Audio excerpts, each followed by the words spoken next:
get number live. Yeah, we're about to. Make What sure.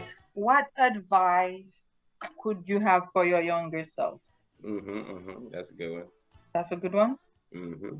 Who wants to say that? Yes, ma'am. Oh, we coming up now. Oh,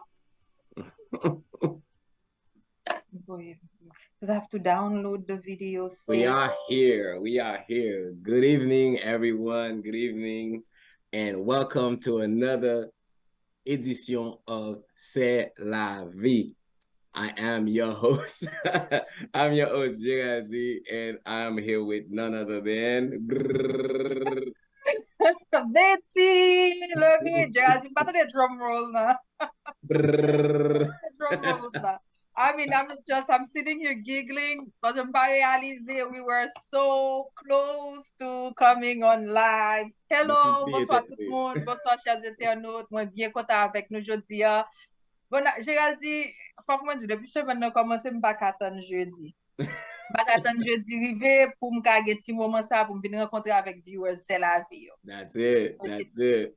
It's a good feeling, man. It's a good show. I mean, it's fun. Last week we had a wonderful show. Et puis Munyo came in top, Betsy. I love it. I feel I know. But I know I've said this, Geraldine, I miss being in the studio. I do miss it. Like right now, I'm looking at that Mama Gade image and I'm like, okay. But we're chilling at home. We're chilling at home. We're chilling at home. We're chilling at home. It's not the same as the studio. Parce que le studio, on nous get belle lumière, bagay sa yo. Yes.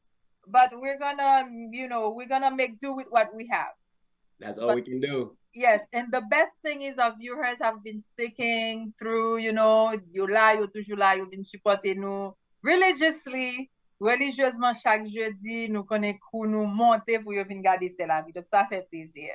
Absolutely, absolutely. Well, Betty, it's been another memorable week in this world. It almost seems like chaque jour nous lever, there's a new story, there's something that's happening. Or even things from the past. So this week was the same. It was the same. A lot going on. A lot is going on. But can you imagine, Geraldine will get on 3 November? That means Christmas is right. I cannot believe Christmas is right around the corner. Well, listen, I walked into a store. If I'm getting your Christmas decoration is already out. But when you get Halloween fin passé, Christmas decoration is out, and then Christmas cards, Christmas greeting cards are always in the top. We pop up music Christmas to pop cap. You know Mariah Carey's coming out soon. Oh my God! All I want for Christmas. So, I hate. Are you a big Christmas person? I absolutely hate Christmas. Really? I absolutely hate Christmas carols. Betty, why? Franchement. And that's why do you hate Christmas so much? Well, I get like parce que m'bagay like happy memory from it. Maybe you comprend c'est tout. Et puis moi vin where le Christmas vin rive te gon époque li plus it comes with more pressure. It came with more pressure than the idea of celebrating and comprend donc m'ba it's not a season I look forward to. So you don't accept any gift during Christmas? I do.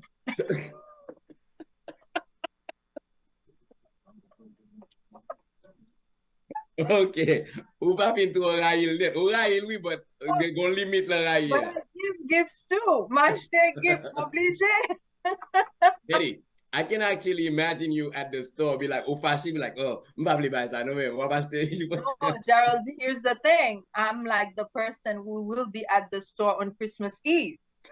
Or 2 days before Christmas. And then I feel the pressure building. My neck and shoulders start stiffing up, they tighten, and then I have the headache, my eyes get red, it's horrible. You can't wait for it to be over. M'ba capable. Mais au moins dem si m'accepte cadeau là, yo bon cadeau moi prendre. Ou pas fâché assez pour pas prendre cadeau. Et puis moi bail cadeau. Pour faire mon qui proche. Au quand ça vient arriver, c'est toujours ces collègues moi qui bénéficient jeune cadeau non même. Because you have the office parties, you have they're doing all these Y a fait échange de cadeaux, donc ou même obligé participer. So, Betty, dans tout holiday qui gagne, which one is your favorite holiday? Si gagne. Thanksgiving. I think so too. For me, I like Thanksgiving. I like Thanksgiving. Moi, mais Thanksgiving. Mbasa te valdi Valentine's. Oui. No, Thanksgiving. Let's give thanks. Allez, bon la journée fait Valentine's is every day. Every day is Valentine's. Every day is Valentine's. That's the approach. So I can see who's on right now. Hello everyone. Pour moun ki fek branche yo, nou kontan ke ou avek nou. Nou ap mando pou partager live na ven. Today is What's on Your Mind Thursday. Geraldine toujours aime What's on Your Mind Thursday. Geraldine, they be sending us some tough questions. I know. Sometimes some challenging questions. Moun yo kwen lan nou, Betty. Moun yo kwen lan nou pou nou repon yo. Kesyon yo pou. Yo bezwe pick brain nou, Geraldine. Mpa kwen pou mwen yo. Moun yo ti mpale trop. E ou mwen yo vintande yo. Mwen mwen, yo di pa wala ase. Ou wala ase? Ou mwen. Wajodi ya, mwen kite Betty pale net. Non. Geraldine, yo a pick brain nou. Pas yo pou e kesyon ki tough. Et puis on seul moun même mette même 3 questions. Absolutely. It's on. So, but yeah, we don't mind that at all. Moun kap gade nou yo tout kouni ya, tout si yo pat gete vwe question pou nou, Betty, sa yo ka fe kouni ya. What can they do right now? Yo ka ekri question ou fon ta keep up pou nap li yo. Ka ekri question, n'importe question ta vle pose. N'importe sak lan tête, wa. N'importe question gen pou Geraldine. Ou ka... Ou ka ekri question. Eti bouche mwen dry. Pou mwen ton ti baye lan mwen la. Mwen bouche la dry. Nap salwe Evans, Angélique Semezier. Hello Evans. Thank you. Evans, taka fet. Evans change ya, no. That's a lot of names. It's a mouthful. Mimi Kaya ap gade nou taka fet. Ok, Gerald ou kawe moun yo, mboko kawe moun yo. Non, et 3 semen kawe, mboko we, you know. Okay, it's strange. Yes, Miss Ami, di nou hi pou nou kawe nou monte. Say hi. Yes. Si nou di hi, man ap kawe ki yes, but si nou pa di nou hi, for some reason, it takes a while to come up the screen. So nou pa we nou. Nou ta reme we nou pou nou salue. Nou konen jan beti reme salue moun, Miss Ami. Oh, mwen fe apel. Apel. Oui. Se apel, Geraldine, c'est clair. À présent. Nous gen Mimi la kaya, nous gen John Laguerre, Oh, salut John Laguerre. John Laguerre toujours la gade nou. Hello, Yusli. We'd like to tell everyone that nous vle di tout moun que vidéo sa ap stream en direct de WCN TV and New England Christian Television Network. Yeah, that's right. New England Christian Television Network. Qu'est-ce qu'on a dit de New England Christian Television Network? Man, listen, it's located right here in Randolph, Massachusetts. For all your media needs, this is the place to be, all right? If you have a podcast, if you have a live show, sou kon l'église ou ap essayer agrandi, ou kon mwen, sou kon dit ou ave servi ou bezon von l'église, ou pou kon gen yon building, yo, you can literally do it right off. Like, they are legit ready for you. You'll get plastic. Photography is one of them. So listen, my man Eddie Jules is doing it right now. So please. C'est un immeuble ka jwen tout sauve. One stop shop. One stop shop. It's a one-stop shop. Yes. Bon right. Mes amis, continue saluer nous, nous Yusli, nous John, nous Mimi, nous Evans. But nous pas l'autre moun yo, nous connaît gen côté moun yo, pas moun yo. Yeah, Geraldine, we also want to thank everyone who tuned it last week. Tout le monde qui a participé avec nous. Nous avons remercié Dr. Marcel Benoît qui a invité nous dans l'émission ça et puis qui était vraiment nous font bon râler sous problème cardiovasculaire, répondre en gros en pile question que monde ka gagné sous problème vasculaire. Donc si on monde pas de temps regarder chose ça li sous page nous, li sous page c'est la vie ou ka al regarder pour pas manquer information. Actually, he was a patient. I think Daniel qui était là avec nous tout, qui était share avec nous expérience as a patient. you know, as someone who went through it. So it was really an amazing show. So si vous avez une question pour bagay ça, vous avez toute réponse ou chercher dans show ça. So nous t'avons invité à regarder encore. Yeah. Ouais, qui joue qu'à protéger tout, famille, amour, tout le monde connaît yo, comment manger, exercice, you know, tout bagay était bien couvert. Bah sérieux net. Yeah.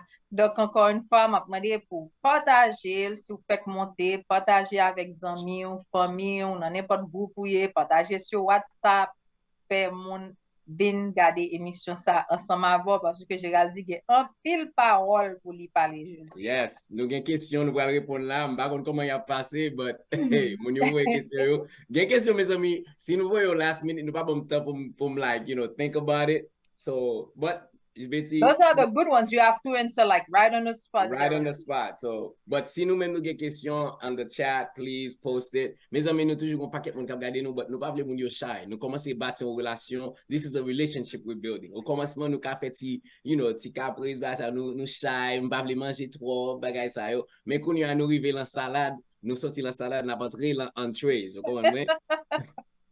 C'est l'entrée d'avant. Nous voulons commencer à ouvrir pour nous manger ensemble. Pour nous no need to be shy. No need to be shy. Yes.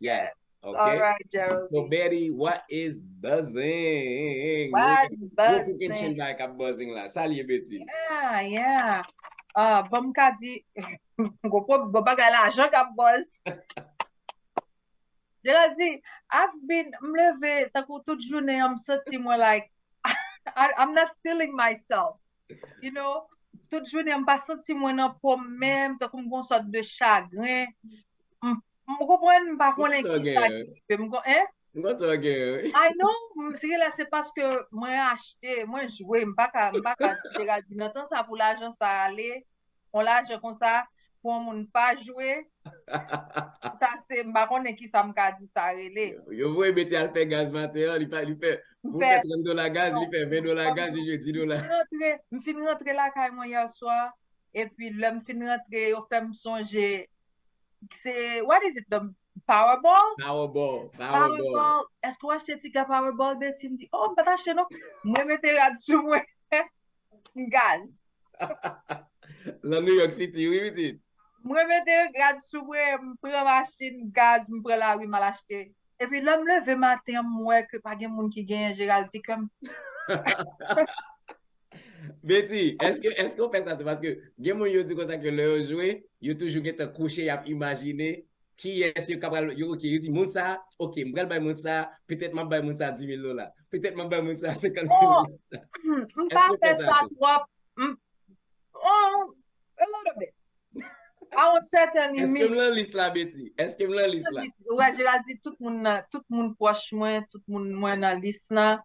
Même pas voulais penser ça trop. Là, que ça me puisse penser à œuvre pour me faire l'hôpital pour bâtir, l'école pour me bâtir. Parce que je me pensais ça au vrai, which I would do. Je pensais ça qu'à garder l'argent. Parce que. Oh my God. Parce que je ne pas premier penser à mansion, pas premier penser à grand Mac machine or a luxurious lifestyle for myself. It doesn't come first. Je pense à l'autre bagaille avant.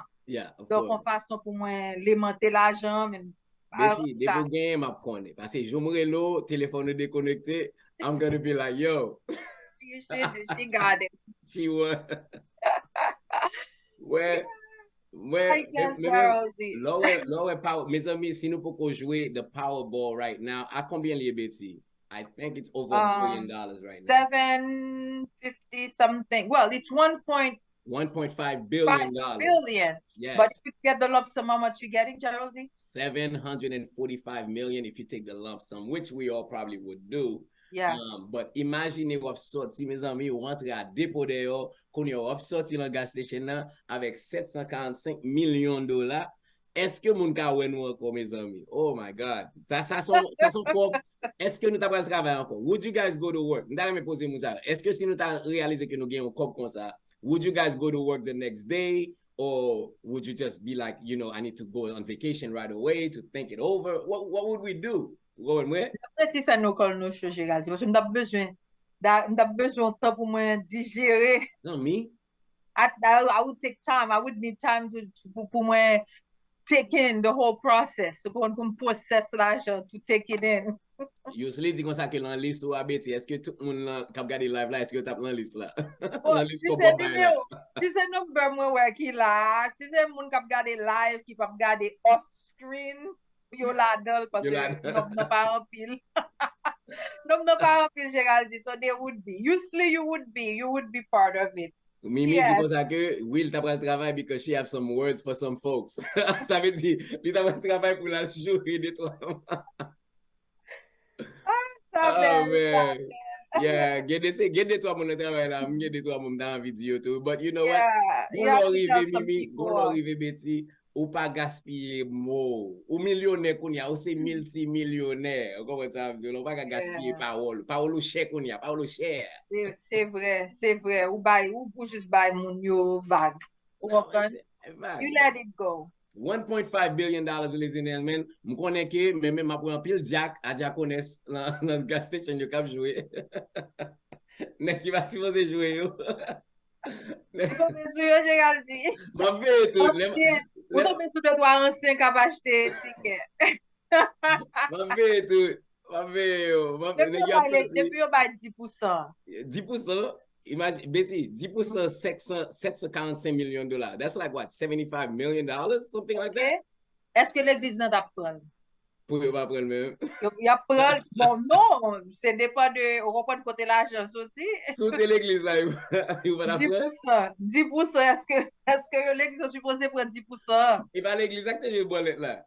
Oh, ok. Donc, si moi-même, comme mon diaconesse, mal joué, moins gagné, me porter le 10% de l'église là, je suppose accepter, pas poser question, pas vrai? Pas poser question. Si vous posez question, mal ba l'autre l'église, quittez-moi. I hear you. Oh my God. Well, Betty, we have on sorti la dream because we're dreaming right now. Oh my God. Now, adding to my sadness, Gerald, but we have to say Saturday I'll be in line buying this lottery ticket. Betty, achetez pour nous tout qui pas là. Et il y a des gens qui doivent avoir un petit cash pour acheter pour YouTube.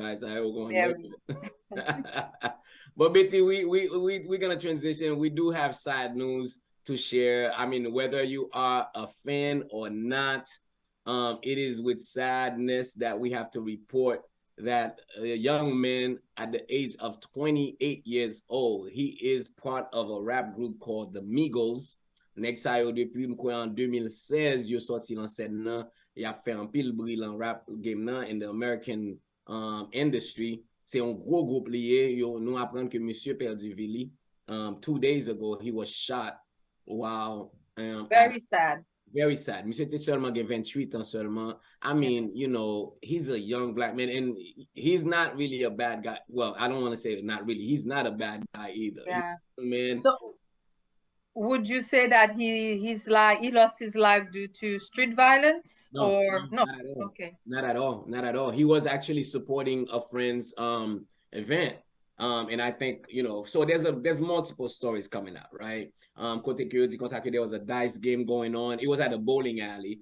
You know, but the problem some people are having is like they said, this bowling alley was for close people on the entourage, right? So everybody who was there did not have gun on them. And the only people that had gun was his entourage. So, Konya a posé question pour yon connaît que côté ça sorti, comment ça fait arriver, côté que monsieur a mouni encore qui tue. So it's a tough thing. These guys who are carrying guns, are you getting license to carry? I don't know. It's sad. It's sad.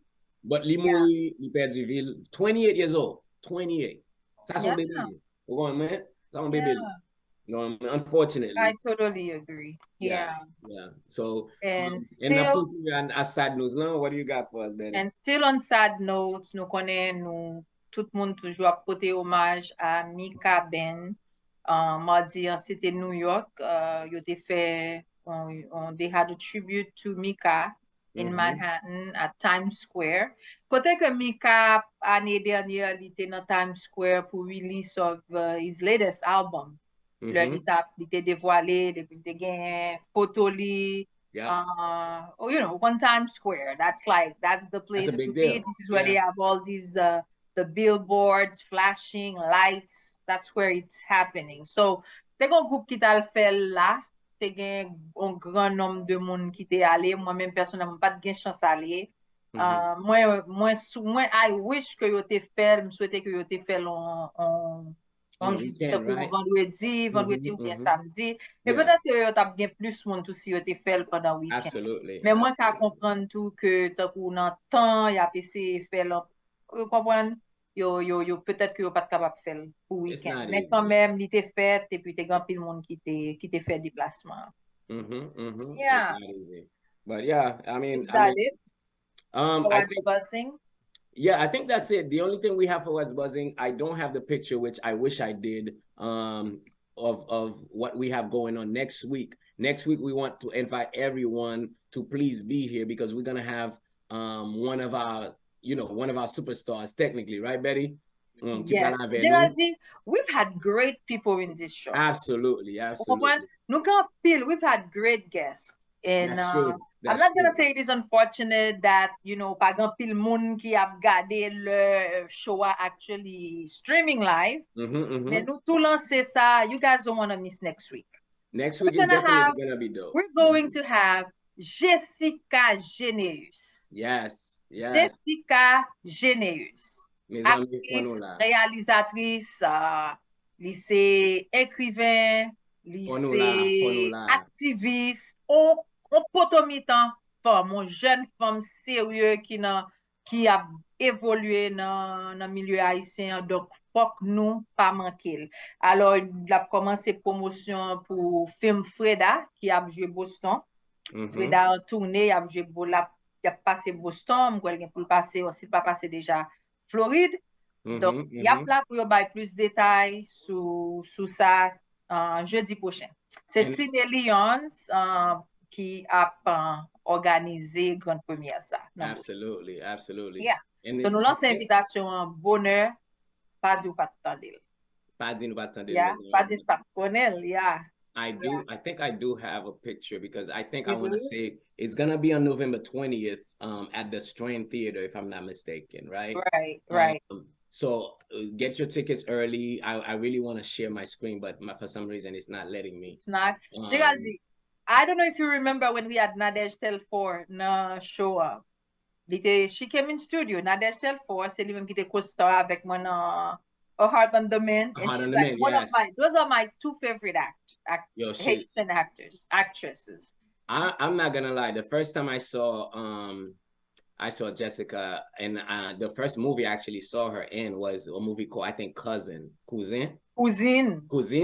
Yeah. I love that girl in that She's movie. amazing. Li te joué Cousine avec Soledad. Et moi, quoi tout que Nadej Telfor te dans Cousine tout. Li te superbe.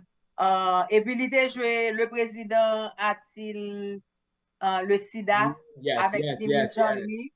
Yep, le président a-t-il le sida. I'm sharing it right now. Actually, I just shared the screen of the thing. Yeah.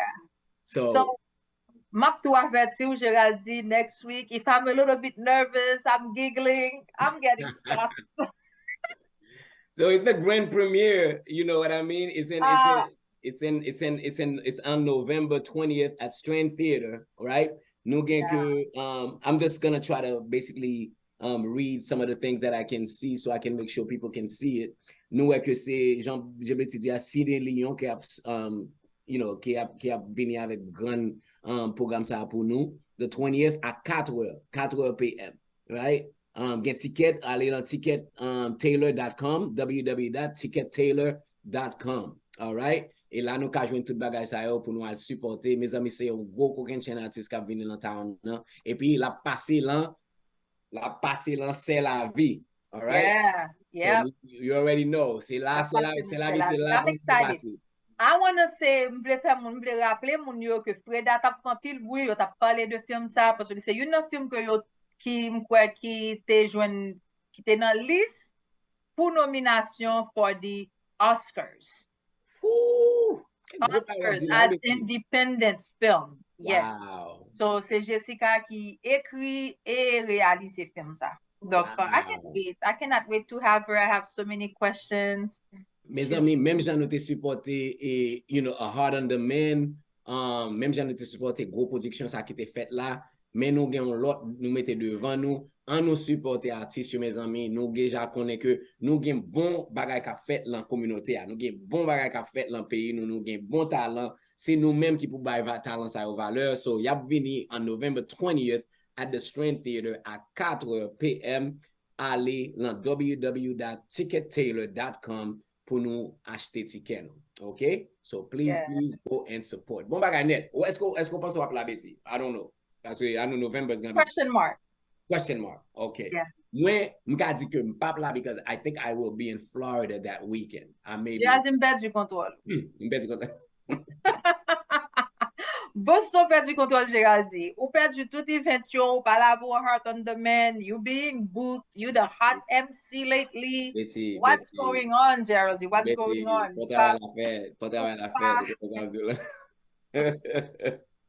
Well, I'm happy for you. I hope you're going to Florida for something good. Non, ou connaît chanter m'bra chanter et m'ta toujours aimé quand le mat Florida pour boy ça fait fret en pile. Ou comment dire là? Pour l'homme l'autre bois m'a peine jouer petit soleil moi pour m'a voyer et coup de pied sur vaca mon boy ici à prend bon frédu. Ou moi n'est qu'à prier pour faire la pluie Florida il pas jamais fait. I remember you always do that. All right. Are we ready? All right. Now we're going, Geraldine. We're going. I should be the one asking the first question. Yes, Reading the first question. Please I know we have a few down here. There were so many. We only had to pick a few because nous pas prendre toutes questions. Nous pas prendre toutes questions, Géraldine. Première question, nous parler avec c'est what's our advice for a single 33-year-old woman who just got out of a relationship? Qui conseille nous qu'à une jeune dame, jeune fille de 32 ans. 32 ans. Qui fait sortir dans une relation. Wow. Et moi, je dis relation, c'est une relation 6-year relationship.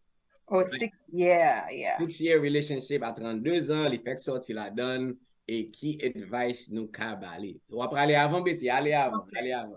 Qui conseille? Bon, après 6 ans, donc m'a regardé, ça veut dire, help me with the math here, Gerald. À quel âge il est rentré dans la relation? À 28 ans. Non, à 26 ans. Mes amis, je vais passer. Je vais passer classe là, Betty. I wanted to search you up. I'm sorry. Je vais reste là de mes amis.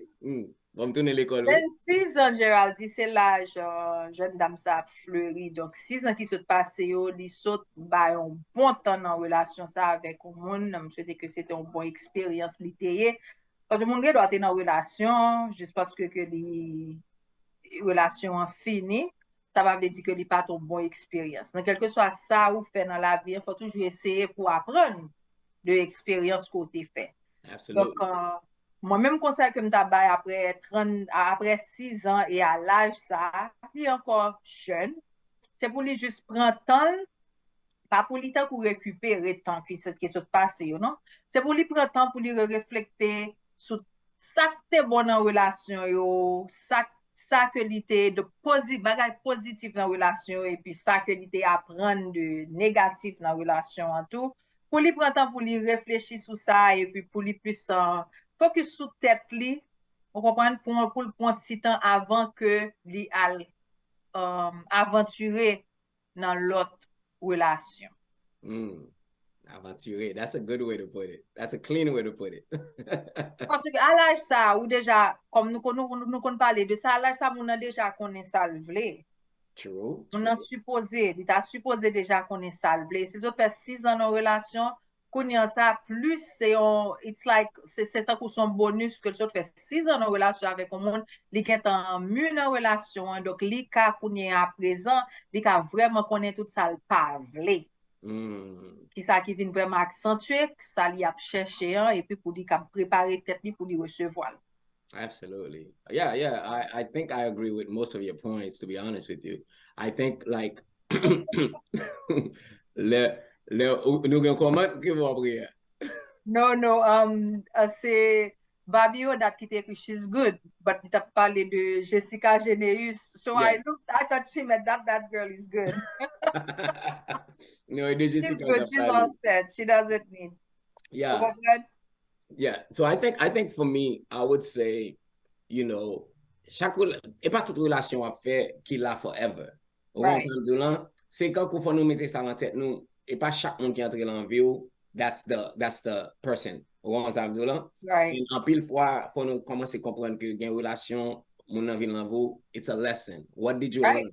Si vous faites 6 ans au monde, ça veut dire que vous avez pile de leçons dans la relation, ça, ou apprendre. Ou apprendre défauts, ou apprendre strength, ou apprendre qui sont vrais, qui sont pas vrais, j'en vais dire. Ça veut dire que au monde qui sortit dans une relation comme ça, dans le moment ça, m't'a conseillé que pas courir entrer dans l'autre relation.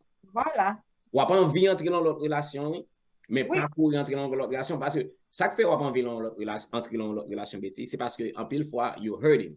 So you need the distraction, right? Ou a besoin de distraction, côté que son l'autre monde a cassé un petit bail dans les oreilles, ou a mené sorti, ou comprenez mais déjà fin habitué avec un monde bon côté ou déjà fin habitué à and that's l'idée the que hardest part.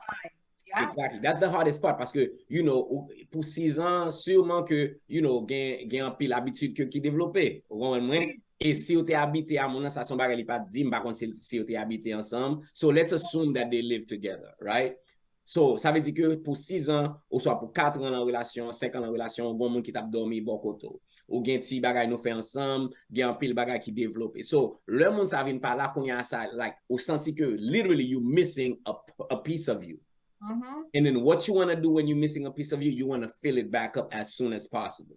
M'ta toujours dit nous comme ça que don't do that. Évitez pour ne pas faire ça, right? You got your body, your heart, your mind is gonna want to do that. Do not do that. It's a trick. Parce que ça lié le moment ça ou pas réellement après moun ça qui vient devant là ou pas pour elle vraiment.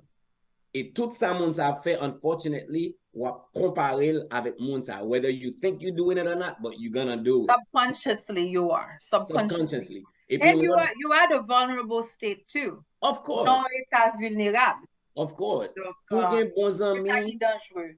Exactly. So, that's what que ça m'a dit comme ça que si vous avez bon famille, bons amis, peut-être sœur, frère, whatever, c'est moment ça pour I hope you can combler.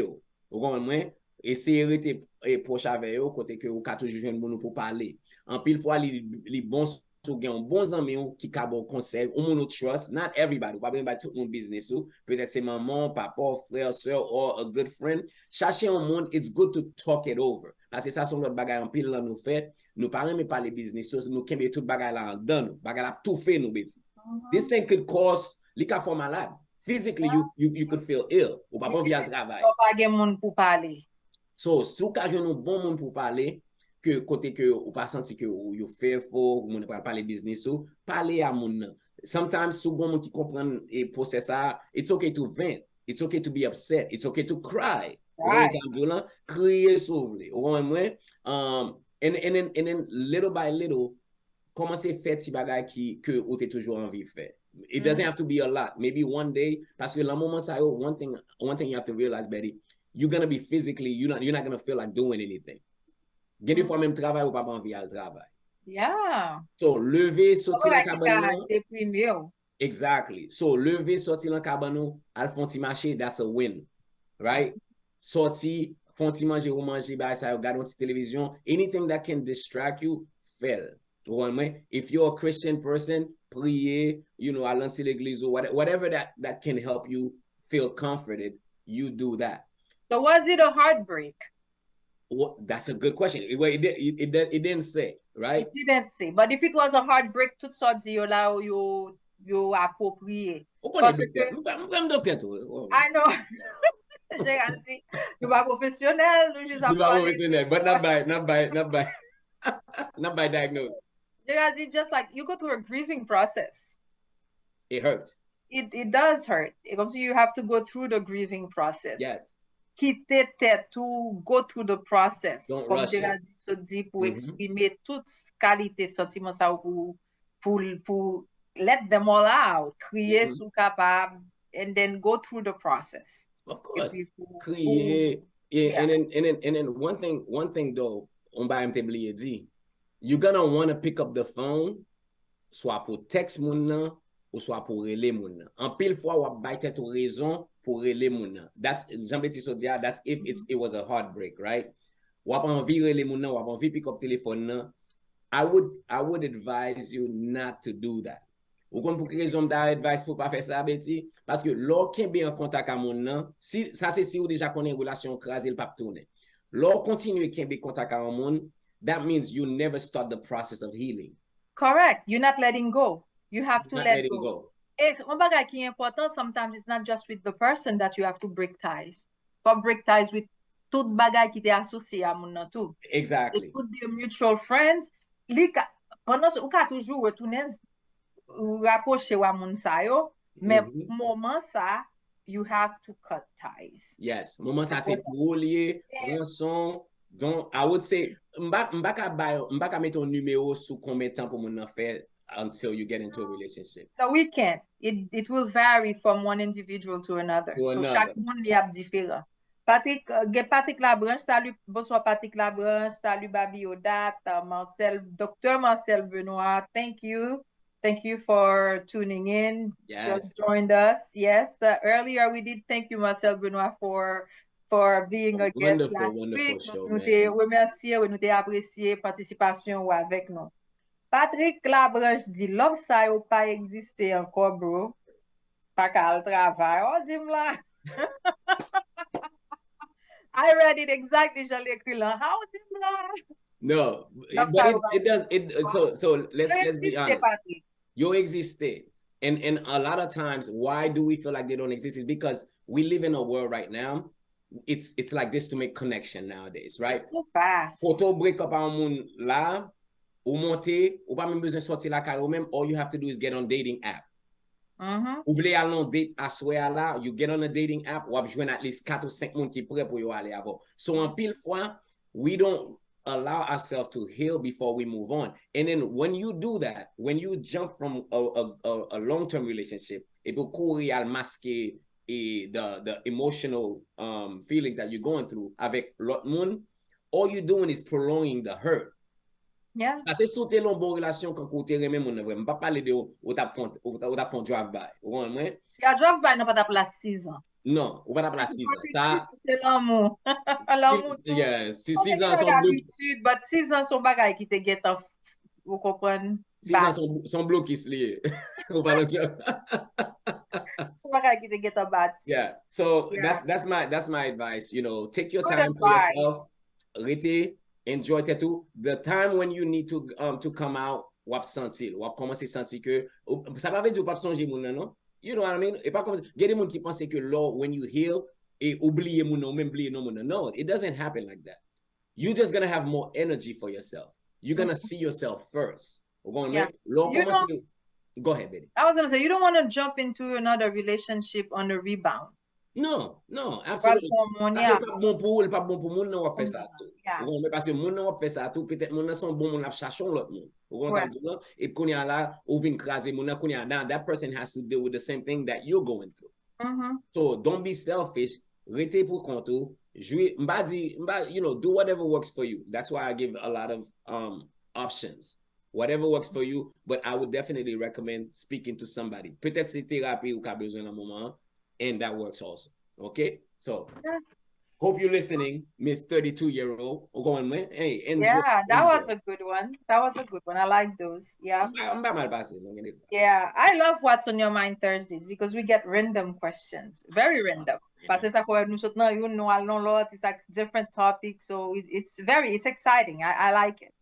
What's the next question, Geraldine? So I will go onto this one. It is, do we think that a relationship can survive after infidelity? Est-ce que nous pensons une relation qui survive après un monde voye pied de yo? Est-ce que me dit bien? Te répondre oui, après oui. Yeah. Après mon infidèle, yeah. Te répondre tout à l'heure, répondre avant non. Oh, ouais. Mais tu as te réponse mais longtemps. Yeah, depuis la date passée. And we'd like to hear from you guys. We'd like to hear from you, the viewers as well. Don't be shy. Share your viewpoint as well. So that's a great question, Betty. And I'm gonna take my time because I want to make sure I answer it correctly, right? Can a relationship survive after infidelity? I'm going to say yes. And I'll tell you why I'm going to say yes. Now, there's a lot of no's, right? And I'm not saying like it's an automatic yes. But the yes comes with a lot of work. Yeah. The yes comes with a lot of work. And I'm not talking about weeks. I'm not talking about months. I'm talking about a whole turnaround, not from one person, but from both. Oh. Right?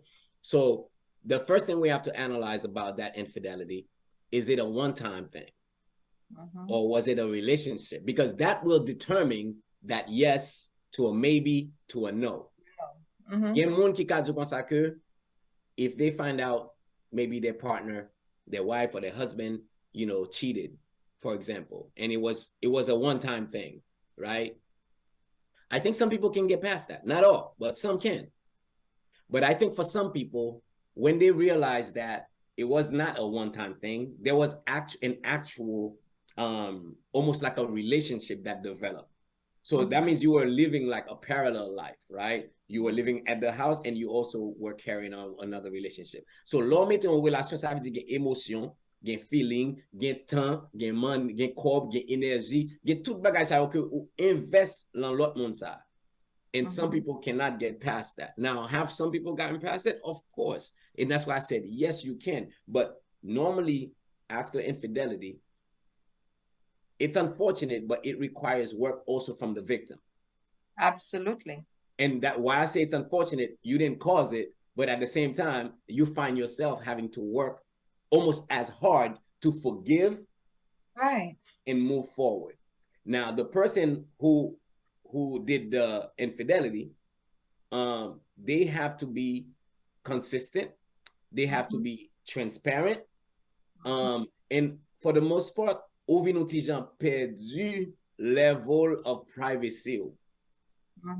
Right? You lose your privacy in a way because si quand pou rive l'on point, bagay kote ke, oh, pas suppose al an téléphone mwen, el pa existe pou anko bas. Right? Bagay kote ke, you know, si moun nan relo, ou pa ka pick up, ou pa existe pou anko. At least not in the beginning. I get that part. I get that part. But bagay téléphone nan, m'pense ke li pa li yon problème pou même moun nan ki ap essaye pardonner ou bien kap essaye guérir et puis en même temps qui a pas qui a takou tout non esclave. Yes. Li pa bon, m'pa pense que I don't think it's therapeutic. It is not. But at the same time, we're talking about real raw emotions, right? I do get it. Parce que si ou rive non point pou ap nan téléphone nan, pou ap veye toujours, pou ap ou pa nan point pou guérir tête ou. M'pense ça vini avec, comment dire, pile travail, tout ça dit là, nous sous même longueur d'onde. C'est exactement comme ça, moi, well, tout. Absolutely. Travail nan, supposé fait les deux côtés, et il est encore plus dur pour moun qui a essayé pardonner. Parce que il y a un pile conflit. Il y a un pile conflit d'émotions, sentiments, qui est encore plus difficile pour moun qui a essayé pardonner pour essayer surpasser incident, l'incident ou situation et bon. So ça veut dire moun ça qui accepté faire ça, c'est parce que nan on point on vu nous se dit pas gen jan de l'homme ça encore, c'est parce que moun ça li connaît moun ça l pa vle perdu le tout. Yo gen li pa vle perdu que ça yo fin déjà travail pour yo bâti ensemble. Et là petit travail pour bâti ensemble, I'm not talking about a household or whether they were married or this kind of thing. No, parce que relationship take work. Relationship takes work. Even good relationships takes work. Oui. Et des fois, tout en situation comme ça qu'a passé, là, au fin passer toute étape ça, yo, Gérald dit, à la fin, relation vin gen doit plus solide que j'en étais avant. And usually, autant de ça vraiment, right? Yeah. Mais, j'en dis à Betty, avant rive lan partie solide là, et on montaille pour monter. Oh oui. For tous les deux moun yo décider faire la parce que pas gen un moun qui ka dit comme ça que m'la pas là because that's very tricky at that moment. Et ça comme dit comme ça que en pile fois surtout dans le commencement, transparency is key. Yeah. So, bon bagay m'te oublié di, m'bak vle oublié di ça. Moun qui décide forgive lan tout. Parce que des fois, en pile moun, pas en pile moun. Des fois, il y a des moun qui forgive et puis yo tout prend opportunité ça tout pour remettre moun nan kou. No, then it's gonna be a merry-go-round. And it's gonna be a merry-go-round. So then, c'est comme sous la main ou sur à terre. It's gonna be more detrimental than constructive. Absolutely. Il pas bon du tout. So, il pas bon du tout. So, it's a lot of work. Can it survive? Yes. But en pile fois, il y a des gens qui pas décidé pour go through that whole process because, you know, il y a des gens qui never get over it, unfortunately. That's true. Yeah. You know, and intimacy becomes a problem. One time, il y a des gens qui pas, you know, imagining, they don't want to think about that. So, you just say, hey, you know, let's surtout si pas de petit monde qui est involved. Yeah, yo préféré, surtout si pas de mariage, pas de petit monde, there's not a whole lot of process. Yo préféré juste by vague, et puis chaque monde aller dans. Like chaque monde fait with you. So, I think we agreed on both we la Betty. No, yeah, we do. I mean, yeah, it definitely can survive with a lot of work. I'm d'accord, moun ki the offender definitely has to be transparent. Faut que li transparent, plus travail bon côté parle et comme on dit tout monde nan tout qui pardonner, li gen travail pour li faire tout, mais ça pas veut dire que parce que li pas fait tête li justice si li pendant que la PC est pardonné, il y a hovering over the person, tant qu'il faut qu'il mette ton lock dans pied moun nan ou bien pour la suivre moun nan toute la journée. I think it will happen, Betty. I think it will happen. At least in the beginning, it will happen. Okay. La difficile pour moun nan juste. Quand même, oui, nous mais to a certain point. I agree. You don't want to become Salut Carol Hilaire. Carol Hilaire just joined us. Okay, please share the live. Hello, Carol. Hello. All right, that was 2 good questions, Geraldine. The third one was is it a sin number? Eu falei para saber.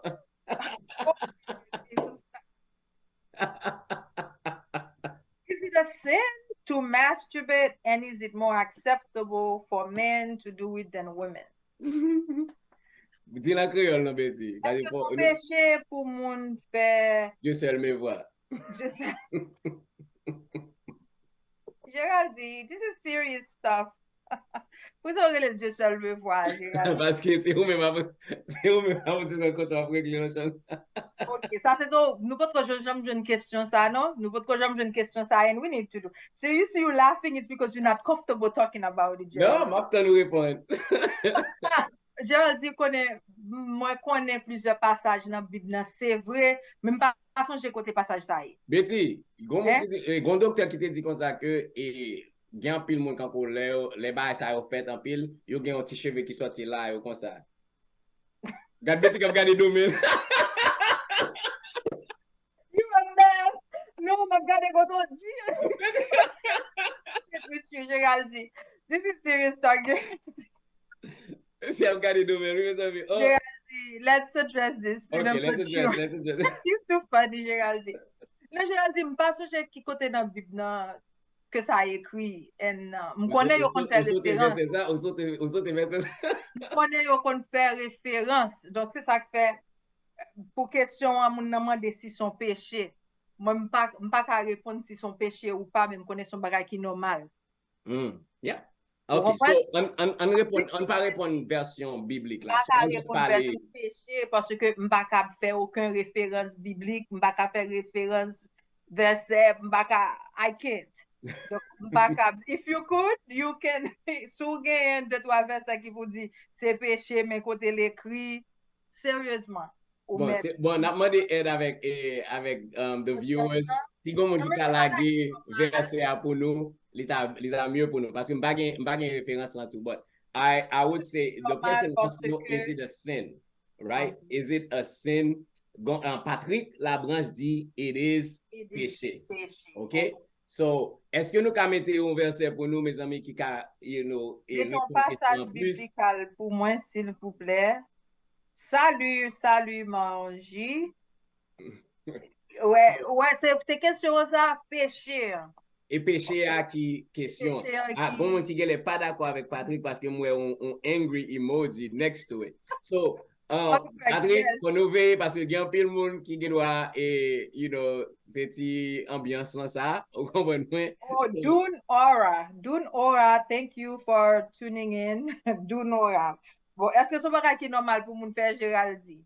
Bon, Betty, son bagage qui est normal parce que m'baka dit pas normal parce que un pile monde fait. Vous comprenez? On parle sérieux qu'on y a son bagage qui est normal, surtout in your adolescent year, like teenagers. Bon, low power chaussette lan kay la, that's usually a lot of that's happening, right? Young what men. What do they do with the socks? Géraldine, what do they do with the socks? Bon, jeune dit monsieur, yo gon technique yo kon utiliser chaussette là pour yo pas sale chambre nan, pour yo pas sale drap. Vous comprenez? Oh, yeah, so they sack it. Yeah, you sack it. Okay. You mette chaussette là dedans. Vous comprenez ça m'dou là? Ok, so son bagage qui commence fait à jeune âge. À jeune âge. Vous comprenez? Et gen moun tout yo dit comme ça que le moun nan fait trop, en pile fois moun nan kon oublier et yo vinn perdre mémoire. Vous comprenez? So see, I'm just playing. Okay. but it is normal. And en pile fois quand on voit que jeune Timon qui fait, it's literally like it's curiosity, right? You fell, and believe it or not, there was a study that was done. Even younger kids, when they start experimenting, they don't even know they're doing it, but for some reason they find that younger children, like even as young as I forgot the age. Yeah, that's part of the stage of development. Depuis l'âge de 5 ans. 5 ans, 6 ans, des gens qui connaissent moyen, yo dans privé yo, pas faire avec idée nous-mêmes nous faire là non. Ou même mais yo faire avec une idée côté que yo une sensation que yo continuer yo fait innocemment. Yes. Exactement. Donc nous va encourager si on parle un jeune Timon on a fait bien entendu ou pas encourager Timon pour continuer faire mais en même temps ou pas courir dit Timon nan tant pour pas faire ça parce que nous bien souvent nous connaissons dit Timon pas faire la fait. C'est lui-même qui va le continuer faire. That's it. But Géraldine, bien content qu'on aller dans racine nan mais on nous tourner dans normal adulthood. We're not gonna go back to young toddlers age. Non,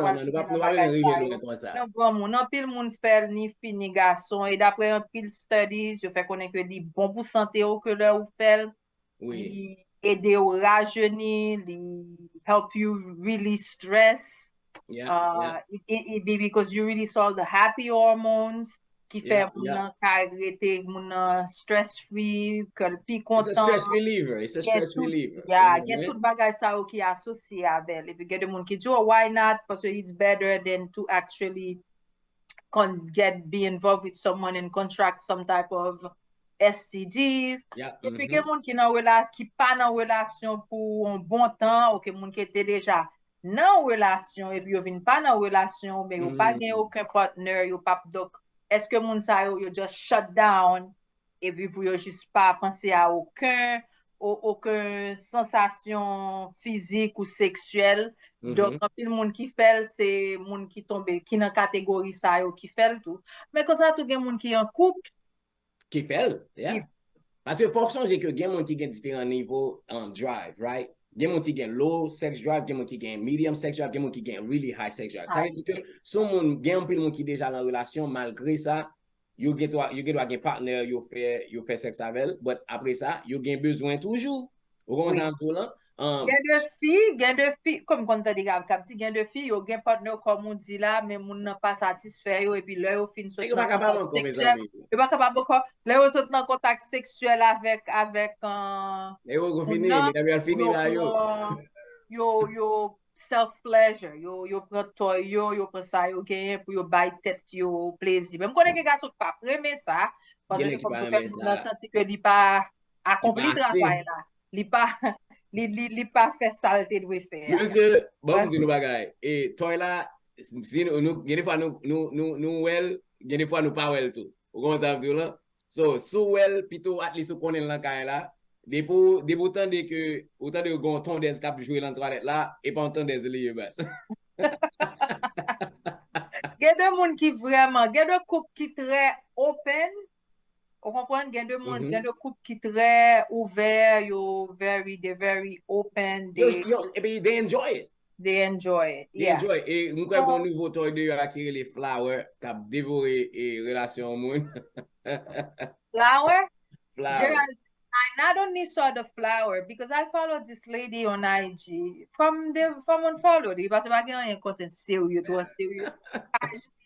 Amber Rose. Oh my God, yeah. Amber Rose. M'a connais si Amber Rose représenter some si di son ambassadrice pour quelque sex toy company. Yeah. That's what she has on her page. And I saw one for male. For men? Yes. Pour garçon, oui. Oui, après saisi. Oh, saisi. So, I don't want to be explicit. M'baka by description, comment the mechanism, comment li fait. Maybe yes. Li tan kou an ti tube, ok, li en silicone, ok, certain si li en silicone, li tan kou ok, comment le li tan kou ti tube, et puis you active bouton and then it goes like this. Geraldi. So, est-ce que l'idée, was it graphic? Est-ce que explication? Non, faut pas bailler la jolie à Betty, faut pas bailler la jolie. Moi expliquer. That's it. You can so, monsieur, à l'Amazon,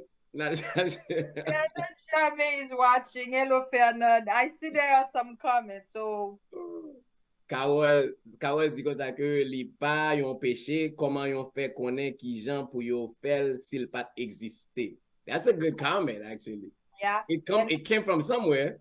Yeah. Ari Dorononku. Hello, Ari. Hello, Fernand. I'm glad you guys are with me and watching. Ari Dorononku di, it's not a sin and it's perfectly normal. But the frequency will dictate whether or not one has a sickness. Wish. Ça veut dire que si vous levez le matin, ou pas même pour laver bouche ou même, ou qui t'a fait Giselle me voir, ou malade. Swap fairly multiple times a day.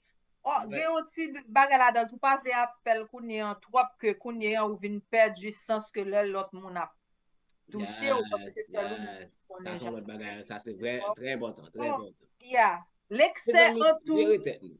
L'excès comme on dit, l'excès en tout nuit. Ou pas vous comprenez too much of everything. I mean, you know what I mean? Too much of everything is never a good thing. It's never a good thing. Exactly. Oui. Exactly. All right. So but Geraldi, go look it up. I kid you not, le moun me fait, oh, moun sa yo, moun so gen moun ki malade kap pense de yo. Oh my God. Par contre, si c'est aider à payer de monsieur pour me ou pas faire non, mesdames, yo a bien mené longtemps. So, for you aider monsieur too. They didn't forget you guys. They didn't forget about you guys. All right. Betty, nous avons quelques questions là. On allez. What do we got next? What age should someone take their finances seriously? Oh, that's a good question. That was a good question. Yeah, at what age should someone start taking their finances seriously? Okay. Yeah. So I'm gonna say this, right? There's not like a definitive age that we say this is the age that you have to start, right? However, we all know that the sooner the better. Right? The sooner the better. I always say that low jeune, your 20s are like your experimental age, right? Côté que c'est là ça a commencé à faire connaissance avec plusieurs bagages. You out of college, and for some people they're out of, you know, not in the Haitian traditional household, but en pile moun la l'Amérique yo di comme ça que l'officier dans collège, you can actually go and live on your own, ou pas besoin tourner ka parents et grand moun, right? I don't necessarily agree with that, but that's what we do, right? That's what some people do. I would say in your 20s, around your mid 20s, this is time to start thinking about, okay, am I investing my money correctly? Am I saving correctly, right? If I'm getting this check, should I blow it on, you know, a $5,000 jacket, or should I just go on trips or whatever? I think I'm only saying the 20s simply because in your early 20s, it's hard to tell a 20-year-old. But for the most part, 20-year-olds, like, they're experimenting with life. They just got out of college, si yo tal nan college, et puis, you know, this will be like their first their first professional job, per se, right? So c'est qu'on y a, ils vont faire un compte avec budget, ils vont faire un compte avec, you know, savings, you know, 401ks and stuff like that. So I would say around, for men, so ma parle pour garçon, a young man, you know, around 25, between 25 to 28, that's when you start making that shift. You're like, oh, okay, well, 30 is right around the corner. It's time to start thinking about, do I want a house? You know, do I want, you know, if I have a woman or whatever, like, what do I want to present? Parce que ou pas vle paraître, ou pas gen rien la banque, ou gen $200 négatif la banque, ou pas gen rien, ou kontan tout là, so it looks bad. Very true. But Gerald, you know, nowhere, it's a different era now. It is. Nowhere avec the advancement in technology, there's more exposure to a lot of things. Nowhere, a lot of young, you know, women, young men are investing at a younger age. Gapil bagay yo nou pat konen den ke yo expose a li kounye a. Donc, mwen wè ke très, no, as early as 21, they're starting to think about investing. They're starting to think about, you know, they're just very forward thinking when it comes to their finances. I'm glad where that shift, like even for myself and my children, where my daughter is like extremely more driven when it comes like to money. At that age, right? At that age than I was when I was her age. Donc, mwen pense déjà gen yon changement qui fait avec temps qui vin fait on moun ou obligé vin penser à finance non l'âge qui pi bonheur que on comprend? Absolutely. Than our time. I agree. I agree. But I totally agree with you because technically à 21, si moun 21 ans, s'il fait que saute dans collège, dépendamment s'il saute à 21, 22, 23 ans, li a commencé, that's not the time pour dire, no, save your money, but you're hit with like student loan right away.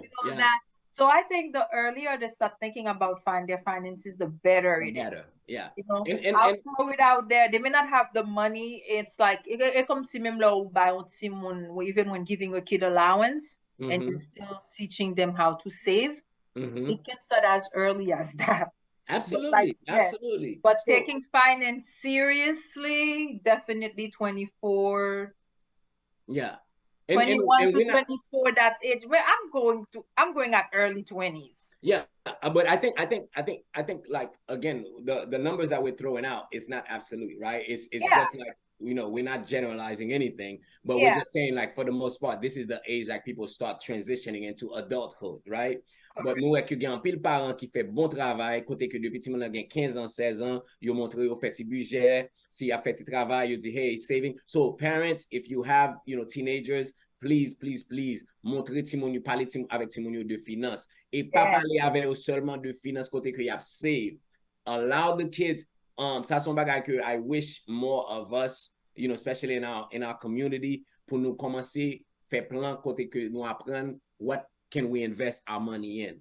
Bagay mette ti kob en bas là, ou soit mette dans savings account là, li pas travail encore, mes amis. Okay? So it's time for us to think about that. But at the very least, please start telling our kids as early as possible. Si you going to travailler soit dans McDonald's, ou soit dans, you know, dans Uber or whatever it is, si vous faites $500, where does it all go? Where do you want it to go? Right? And how you can save it, or how you can flip it, or you can invest it. So the earlier the better. The earlier the better, definitely. All right. So I think, we're running out of time, so let's go faster, okay? Yeah, we're going faster. Nous élaborons un pile sur chaque question. I know. Nous get trop pour nous dire. Hello, Olga Jean-Baptiste. Thank you for joining us. Maria Theodat, thank you for joining us. God, glad to have you. Patrick is on fire. Patrick a écrit toujours. Exiles to abstain from the passions of the flesh, which, Patrick sous question masturbation. I think we're gonna have, when we now passing now, because we get the fin parler de ça. So when we have a whole show about we should. I think we should. Then when we're talking about, when we have that show, let's talk about sex. We will include that in there. About sex. Yeah. All right. Cool. All right. What's the next question? Let me see. All right, so I'll jump to one, and then I guess you answer this one first. Then I'll answer one. So I'll say, what do you think about online dating? Okay. Real quick, hi Steven Gilles kap gade nou de Haïti, li di pou ki sa nou pa pale plus créole dans émission, le nou pale anglais en pile, moun pa comprendre, yon bel sujet kon sa dwe traité en créole pour moun Haïti ka comprendre. Ok. Moi d'accord Steve, nous fa effort étant donné que nous gen nous gen mix takou internaute yo moun ki gade nou viewers yo bilang, donc nous kon essayer nous faire effort pour nous parler les deux langues. Nous comprenons nous très bien, n'a fait effort pour nous parler plus créole. Absolutely. Keep that in mind. OK, ça me passe de online dating Géraldine. Yes. Bagay ça tellement commun. Il est tellement commun ces temps-ci où en pile monde yo développé relation avec monde que yo rencontré en ligne dans différents dating websites, des monde qui rencontré monde dans Tinder, bagay online dating ça ou bien mon pas correspondance comme m'dare li la longtemps. Yeah. Il a longtemps parce que longtemps peut-être j'étais kon gen un numéro pour te kon relé. What was that called? They different. Yeah, donc bagay ça pas nouveau du tout.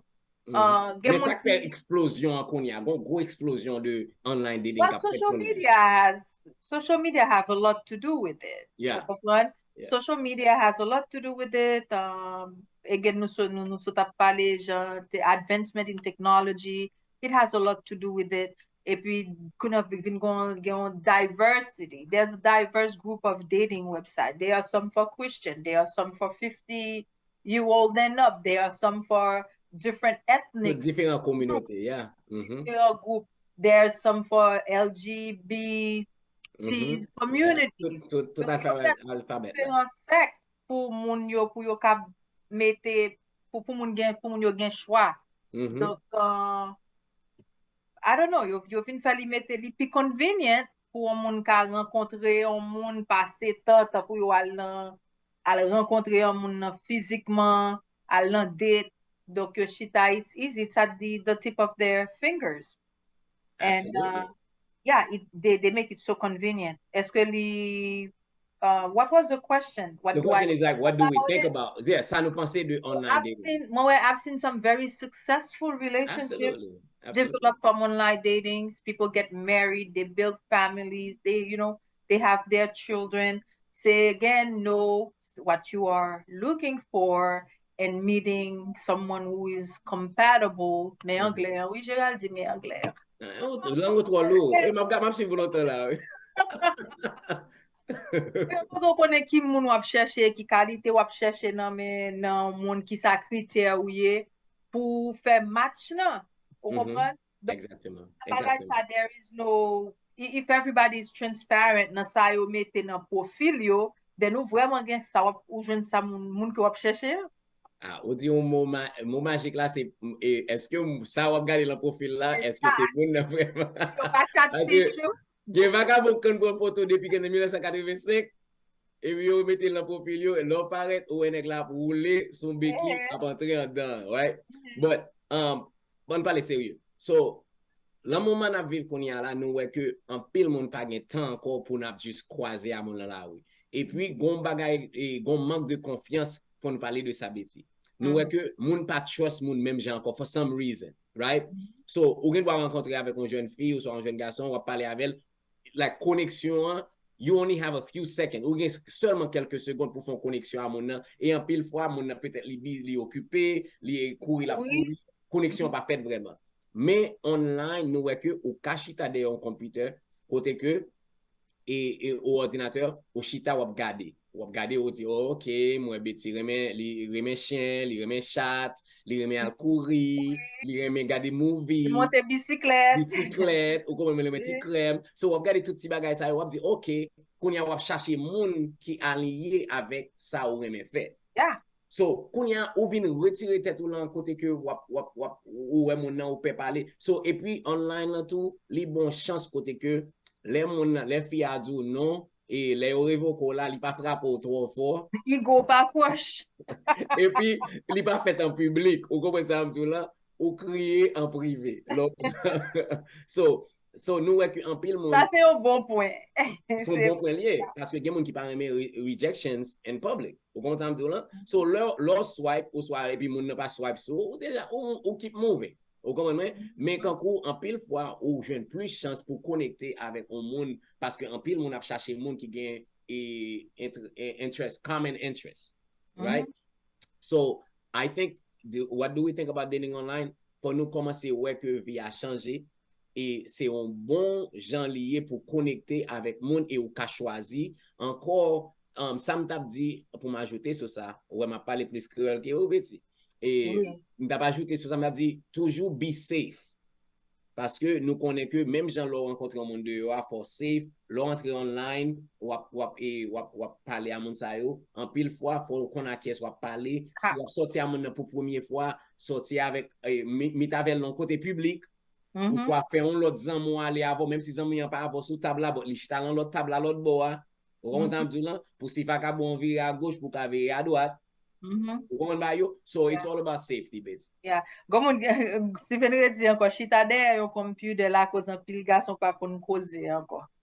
Bon, on pas dit oui et non, right? Parce que en réalité, faut still faire connexion. Faut still voir belle parole monter. Faut still voir belle parole et faut still parler à mon nom le rencontrer avec. Ben Géraldine, dans ce sens, dit pas mon prendre précaution. Moi, je me regarder une émission sur Netflix, Tinder Swinger. Yeah. Par ça mange un pile quoi. Un jeune garçon qui font profil, la mette photo, li Photoshop que li sous yacht, que li dans jet. Et qu'il y a avec des grands monde, grandes têtes, des notables. Mesdames, il a tombé. Et puis, il rencontre moun yo, il rencontre mesdames yo, et puis, il rencontre mesdames yo, il fait gros dépenses. Il ba yon belle devant, il fait gros dépenses, il mène yo dans private jet. Et puis, il fin fait 2-3 sorties avec yo, comme ça, vraiment impressionné mesdames yo, et puis, kounye il ba yon emergency. Pour yo la yon emergency, moi, gon problème là, banque moi bloqué, moi fait trop, compte moi bloqué, moi fait trop transactions. On a fait trop transactions, patati patata, et puis mesdames qui te gen tan fin jeune ti avant goût dans lifestyle que monsieur présenté. Regardez, li fait en bonne mesdames, ça botte yo pas femme di mesdames yo pas américaine, bonne mesdames en Europe parce que pas quoi mesdames ici t'a prendre un coup ça. Pas quoi. Moi pas qu'on a prendre un coup ça et même moi prête quoi même haïtienne moi yo pas prendre un coup ça. Haïtienne yo même la saving ça. Pas haïtienne moi comme ça là, il faut prêter comme ça là. Géraldine, no, we're talking about $100,000. I know, it was a lot of money. Yeah, m'de well. It was bad. Jeune homme nan mette mesdames yo sous derrière yo. Yo prêté l'argent, yo retiré tout l'argent la banque, tout ça, li juste présenté tête li bien. Et puis ça le fait. Pendant li fin rencontrer ça, $100,000 li prend mais ça ou bien $50,000 li fait wire bali. La fait même bagay yo pour le dépenser avec on l'autre fille, on nouveau fille.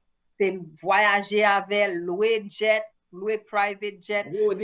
Gros dépenses net. C'est ça. Donc, on moun qui remet, ou juste paraît tout tomber sur moun, ou remet moun pour apparence. Be careful, online dating, di ka mbap di li pa pour, mais faut vraiment prendre précaution. Absolutely. So, what do we think about online dating, Betty? Is it a yes or a no? What do you think? It's a yes. No, it's a yes. Personally, for me, no, but it's a It's a yes, but avec précaution, mes amis. Pas de précaution pour nous prendre tout côté, même si tu as rencontré mon dans le supermarché, ou soit tu as rencontré l'église, toujours prendre précaution, but because online, ou gain tout le monde qui a accès avec computer, ça veut dire moun ou pas même considérer même que deux fois yo gain accès à voir yo ka web profil yo ka voir un message pour just always be mindful. If it doesn't feel right, it's not right. Toujours trust your instinct, okay? You gotta take everything with a grain of salt. Yes. Yeah. All right, we have two more. So, 2 more questions, okay. On va passer sur très. What was it? What is the ideal date suggestions for a first date? Ça son monde qui pral sorti, gèlè moun sa fèk jwenn sou Tinder. Gèlè moun sa fèk jwenn moun sou Tinder, la demandé qui idée for a first date, pour premier et sorti. Bon, nou ka bay 2-3 idées, but avè di sou gen tap pala moun sa, et pou wap pral planifiye yon first date, ou suppose attentif nan so ap pala avèk moun nan pou ka tire de sa moun nan remè, ki environnement moun nan remè pou ka bati on soti basé sou sa moun nan remè kon sa nou environnement ki a bon ko ka pale, parce que c'est son first date. Ide movie doesn't work. Be creative. Be creative. On prend un first date ka on picnic. On first date ka on picnic where ou même ou prend temps pour planifier son vle faire. It can even be an indoor picnic. Dinner is always nice. Ou choisi un bon restaurant, let's say manger cuisine que moun nan reme. Cuisine que moun nan reme ou ka bale, ou comprendre, ou mene moun nan restaurant que moun nan préféré ou bien on expérience pour le faire nouveau avec moun nan. Mais toujours penser à un environnement. Pas besoin bagay qui trop intime, c'est premier date ou poko nan relation avec moun nan. Donc, ou même tout comme fille, faut essayer de penser à différents choix. So, well, it's such a romantic date. En pile fois, the more work the person put into it, the better, the more memorable it will be. Vous comprenez? Parce que je regarde un movie that's very lazy. Non, bah, mon fenêtre. Aller passer n'importe côté, very lazy. Ben encore, si ou parler ou kon sa moun nan reme, it could be going bowling. It could be going riding a bike. Tout date pas besoin involve dépenser un pile l'argent. Absolutely. I don't know. But c'est ainsi, Gérald dit, semble pour un pile mesdames pour débarquer pour date nan faut venir avec un bag Louis Vuitton, on sachet, or Hermès, or Dior, or whatever ça liye. But moi, je suis qu'un pile monde qui mature, monde qui mûr, qui vraiment qui a derrière build bagay qui meaningful, que c'est pas juste perdre du temps. Yo a toujours prend ça en considération que ça mon travail pour lui planifier que juste chercher un bagay comme ça pour yo faire. Absolutely. Event in common. Good. Yep, good point. That's a great point. Yeah. One thing I'll say, Betty, is that, so, ça peut-être lié plus sous monsieur yo.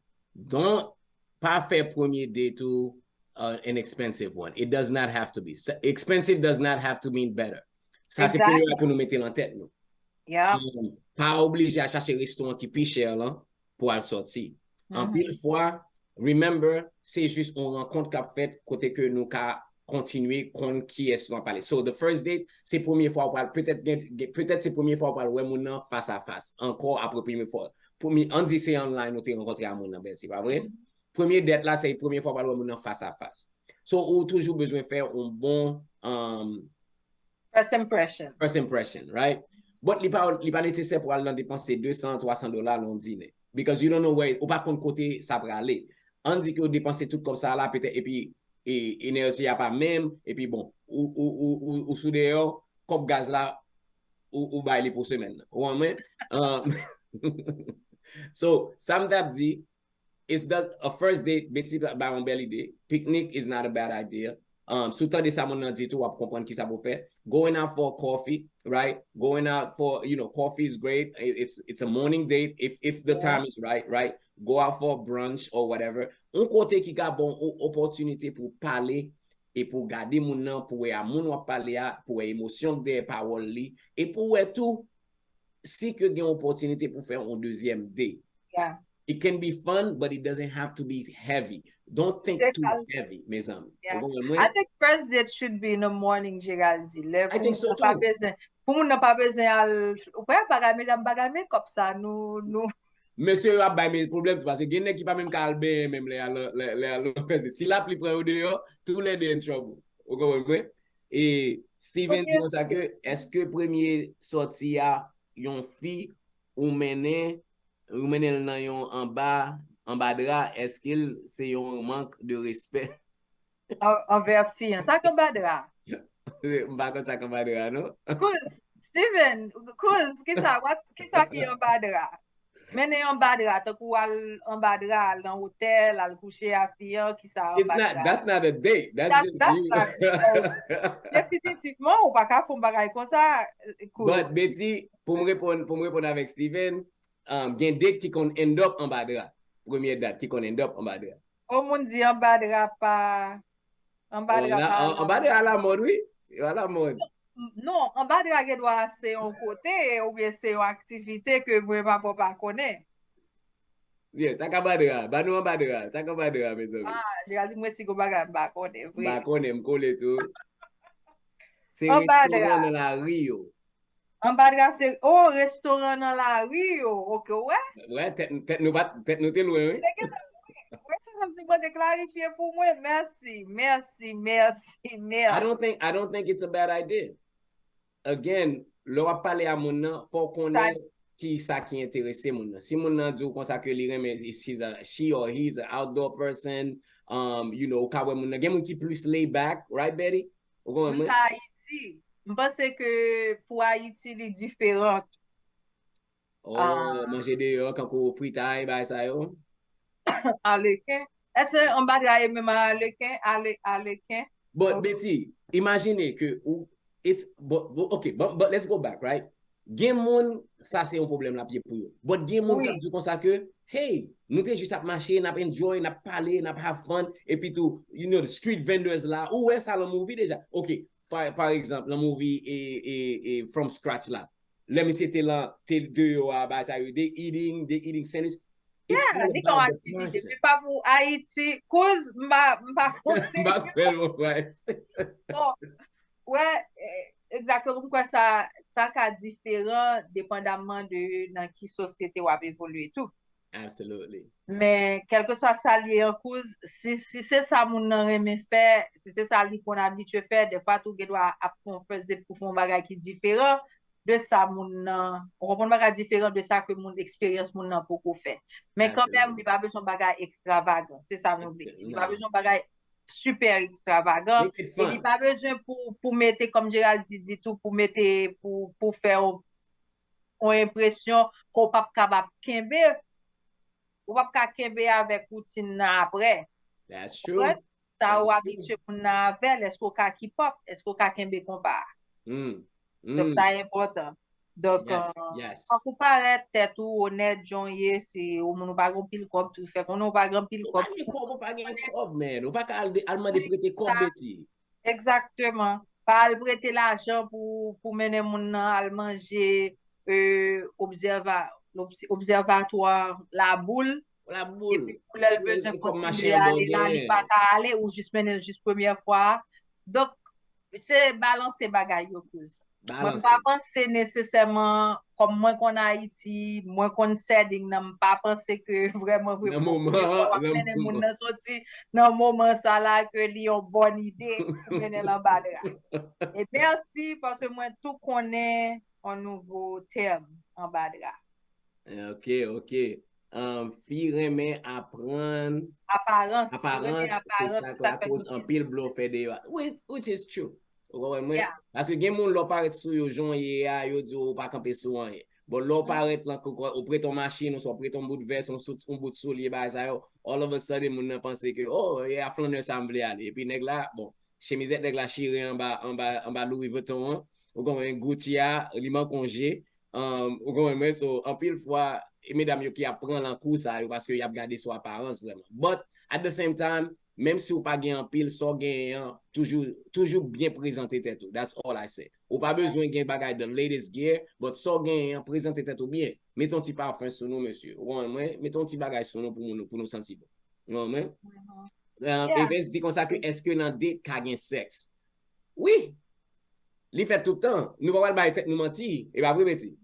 Oui, les faits, et nous d'abord dit ça dépend de l'individu, de ça qui parle en deux moun yo, qui a quoi yo gen, sou qui ça yo va le baser relation, mais nous connaissons tout, gen de série de moun yo konen si premier date yo ale yo tout fait sexe yo ke doit ouais ça c'est pour bagay que yo apprend nécessairement au sérieux. Mais il y a moun qui dit comme ça que yo fait sexe première fois et puis relation a marché. Oui, mais ça me d'après le dit. Et ça comme dit ça dépend de l'individu, hein, de chaque individu et de qui ça y a cherché et sur qui ça va le baser relation. Donc c'est pas bagay moi même ka dit son bagay moun doit faire ou bien pas doit faire. Ça va le dépendre. It depends, right? It depends. All right, last question. OK, nous reste 5 minutes seulement, Betty. Last question. Il y a deux options. Ma bon qui est là dont on veut répondre. OK. OK. You not there say how to approach someone about therapy. Someone you're in a relationship with, how do you approach that person about, you know, going to therapy, right?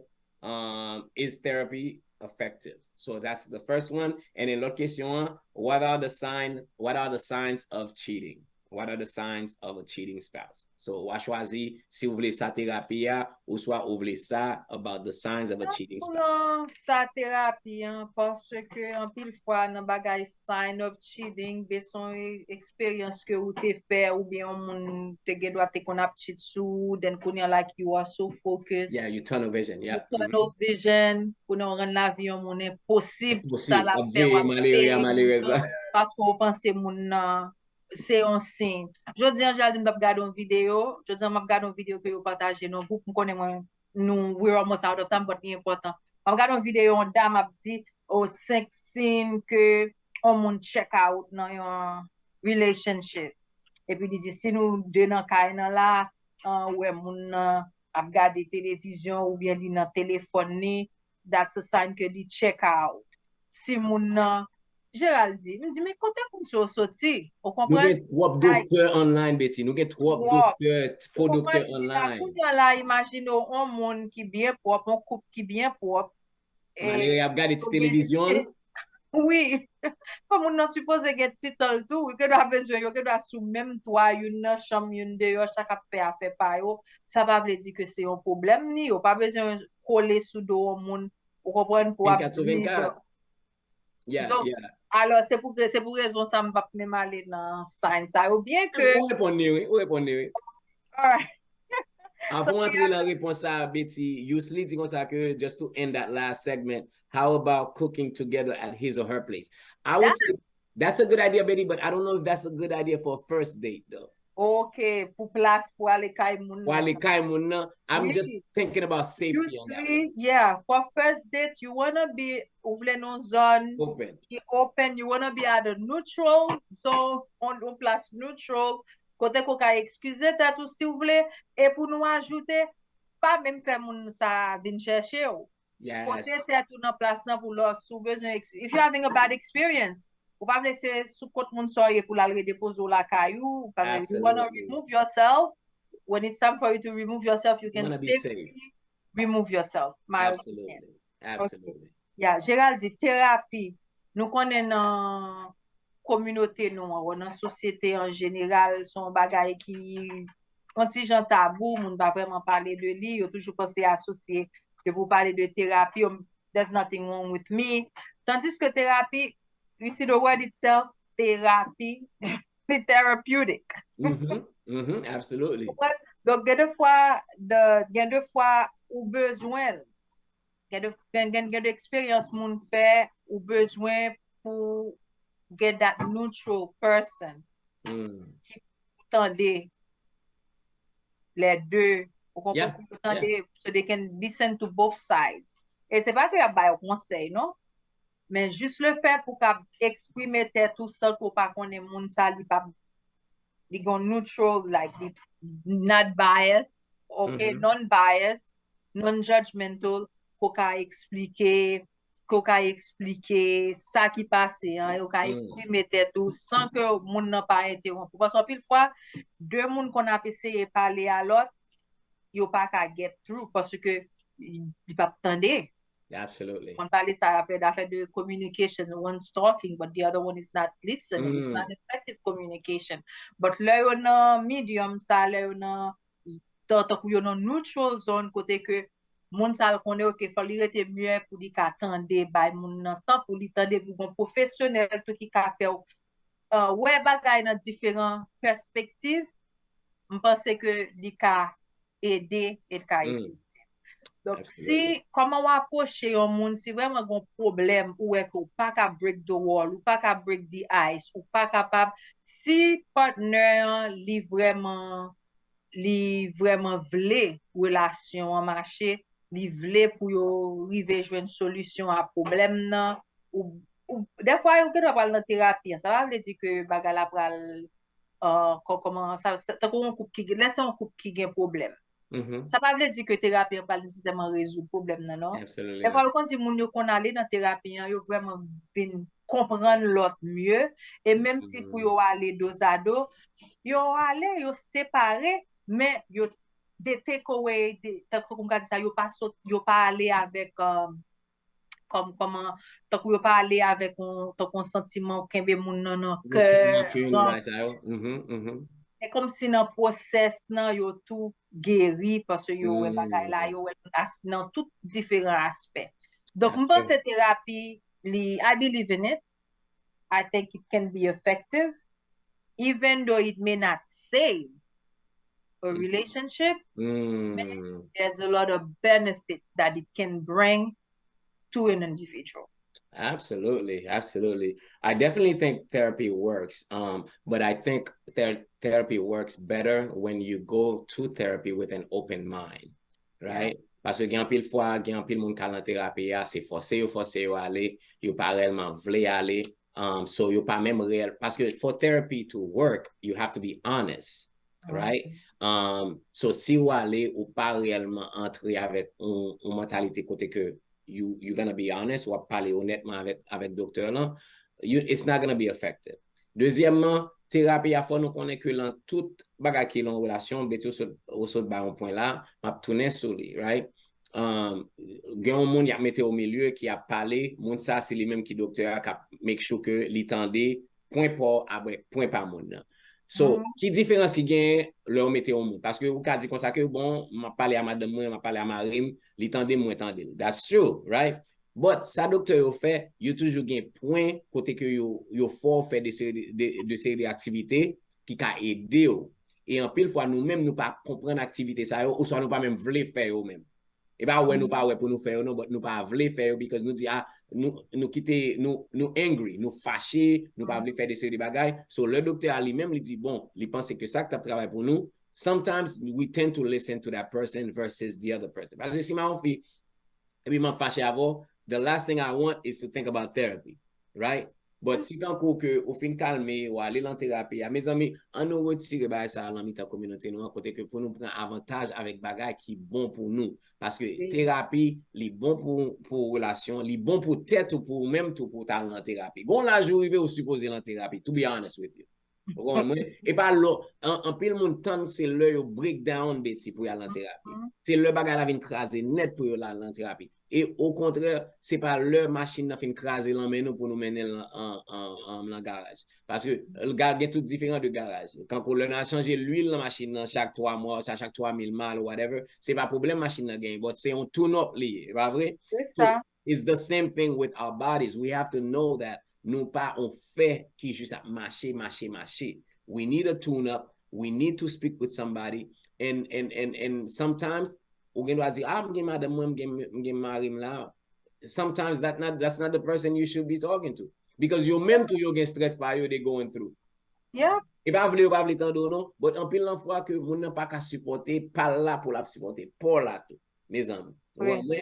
Et toujours m'ta souhaité que non seulement nous faire un couples therapy, but nous tout ajouter une thérapie li pas besoin for a long time, but at least you know, on thérapie pour même to a long few sessions for yourself to make sure that what by tête outil tune up au besoin. So, yes for therapy, et do what you can to convince the person to say, hey, this is actually a good thing for us. Si que moun nan vle la relation en vrai la faire là. Yeah. Okay. Bon, nous bien aller. Tito, nous bien aller. Those were good questions. Comme nous dit viewers, j'ai toujours voyé bonnes questions. Et puis, l'un de regarder même chaque question, ça aussi, nous t'avons développé pour toute ton émission. gen possibilité pour ça quand même. I know. Yeah. This was Il really a dit qu'il pile moun qui était là à suivre avec nous. Me saluer Jean-Robert Dorlet qui toujours à suivre, il brancher un petit peu tard, Harold François, Fernand et Henri de Renoncourt, Stephen Gilles en direct Haïti, Yusli Auguste, Dunora, Yusli a suivre nous de Tuscany, Italy. Wow. Yes. Patrick Lablanche, merci pour participation. Olga Jean-Baptiste, Carole Hilaire, Marie Théodate, Evans Angélique. Moi, miss, am I missing a few people? Dara. Margie. Okay, I think, and Dr. Marcel once more who picked in. So it really, nous sommes bien contents que nous t'es branché avec nous à soir pour segment c'est la vie qui c'est What's on your mind Thursday, à qui ça va penser et segment ça nous voter une fois par mois depuis nous annoncer nous fait annonce que on moun met voyer n'importe ça ou ta remen nous n'importe sujet que ta remen nous débat n'importe question voyer ban nous dans inbox nous et puis nous répondre yo en direct pendant l'émission. Et en pile fois, c'est pendant que nous prenons comme on live, nous lisons questions yo, donc nous ne pas gain temps, nous-même ni Gérald dit pour nous en penser avant on fait préparation du tout pas. C'est là que question masturbation en mai, en question qui posée et nous pas de référence biblique le fait que vous demandez si c'était un péché. Le mot clé c'était péché. Donc pas de cap réponse si c'est péché lié ou pas. Yes. Encore une fois, c'était vraiment un plaisir. Je vais attendre pour l'autre segment, c'est la vie pour What's on Your Mind Thursday. Nous voulons rappeler nous que jeudi prochain, nous avons Jessica Généus, qui c'est réalisatrice film ça, qui c'est Freda, un film qui a une possibilité pour nominer pour Oscars as an independent film.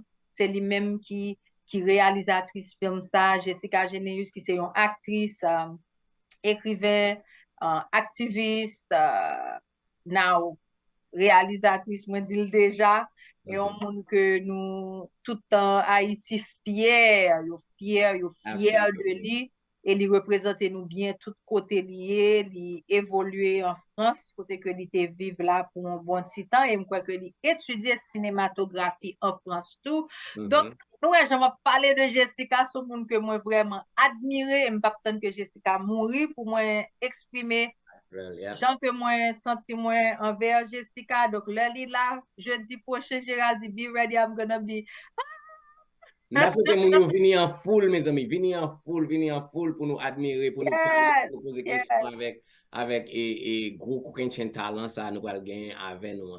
Et nous sommes bien contents que vous choisi et plateforme C'est la vie pour faire passage là. Nous réellement contents ça et bien contents que nous-mêmes tout, s'il vous plaît, venez avec nous, venez enjoy Jessica avec Ciné Lyon, Brunir et make sure que fois ça les Brunir venir que li ba tête li parce que tête était trop clair la ça était là. Nous pas de caméra, but Brunir so regarder émission ça, make sure que vous mettez chapeau dans tête pour capable flasher caméra encore. Gérald, Brunir gros problème à chapeau là. Comme ça, m'a poté le bouli. Problème à chapeau là, donc pas quoi la bin à chapeau. I know. Because tu marches à un petit poudre. Un petit poudre pour le passer dans la tête, un petit mamba or something. Yeah. Bon, Betty, c'était un plaisir. It was a great show. Ladies and gentlemen, thank you for rocking with us as always. Nous réellement remercions. Nous sans nous-mêmes, c'est la vie patap là. Et s'il vous plaît, continuez à share le show pour nous. Nous avons fait un bel, nous avons dit que nous avons fait un bel travail dans la communauté. This is a great subject, great topics. Et nous avons toujours continué à porter pour nous. So, s'il vous plaît, supportez, share, like, comment, aidez-nous pour nous publier le show, s'il vous plaît. All right. Ciao. Have a good evening. Next Thursday. Frida. Bon bagay. An celebre si la ki te kreye, an nou pote